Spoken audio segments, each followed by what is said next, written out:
एक गांव में एक गरीब ब्राह्मण अपने परिवार के साथ रहता था। उसके परिवार में उसकी पत्नी और 5 वर्ष का बेटा था। ब्राह्मण पूजा पाठ करके जो भी दान दक्षिणा और प्रसाद प्राप्त करता, उसी से अपने परिवार का भरण पोषण करता था।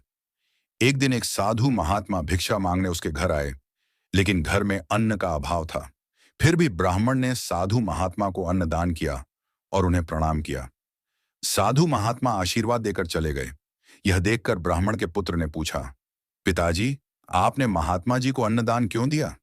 ब्राह्मण ने उत्तर दिया, बेटा, इस भवसागर से पार होने के लिए दान पुण्य उतना ही जरूरी है जितना इस शरीर के लिए भोजन। पुत्र ने फिर पूछा, पिताजी, दान पुण्य का इतना महत्व क्यों है? तब ब्राह्मण ने उसे एक कथा सुनाई।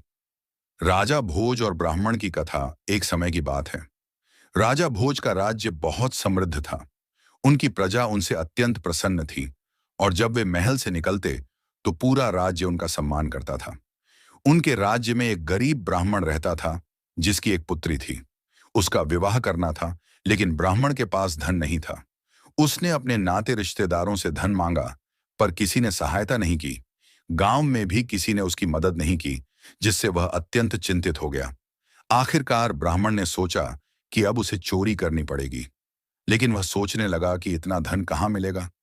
फिर उसने निर्णय लिया कि राजा भोज के महल में चोरी करेगा, क्योंकि वहां पर्याप्त धन संपत्ति होगी।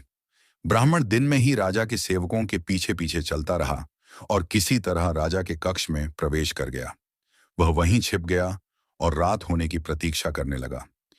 जब राजा गहरी नींद में सो गए तो ब्राह्मण ने बहुमूल्य वस्तुएं देखी और उन्हें चुराने के लिए हाथ बढ़ाया। लेकिन जैसे ही उसने चोरी करने का प्रयास किया, उसे वेद शास्त्रों की बातें याद आने लगीं।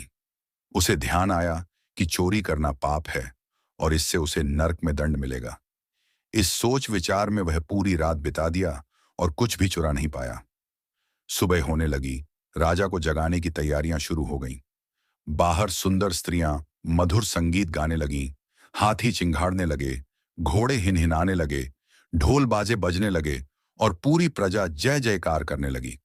ब्राह्मण मंत्रों का उच्चारण कर रहे थे और राजा के सेवक सिर झुकाकर उन्हें प्रणाम कर रहे थे। राजा भोज यह सब देखकर बोले, मैं कितना भाग्यशाली हूं कि मेरी प्रजा मुझसे इतनी प्रसन्न है और मेरा इतना सम्मान करती है। यह सुनकर पलंग के नीचे छिपे ब्राह्मण से रहा न गया और वह बोल पड़ा, हे राजन, जब आप मृत्यु की गोद में सो जाएंगे तब यह सब आपके किसी काम नहीं आएगा। यह सब यहीं रह जाएगा। यदि कुछ साथ जाएगा तो वह केवल आपके दान पुण्य और अच्छे कर्म होंगे। राजा यह सुनकर आश्चर्यचकित रह गए और बोले, यह आवाज कहां से आई? मेरी आज्ञा के बिना मेरे कक्ष में कौन आया? उन्होंने तुरंत अपने सेवकों को आदेश दिया कि देखें यह आवाज कहां से आई। सेवकों ने खोजबीन की और एक ने पलंग के नीचे छिपे ब्राह्मण को देख लिया। ब्राह्मण स्वयं ही बाहर आ गया। राजा ने उससे पूछा, तुम यहां कैसे आए? ब्राह्मण ने उत्तर दिया, मुझे पता है कि आप मुझे फांसी देंगे, लेकिन मैं आपको पूरी सच्चाई बताऊंगा।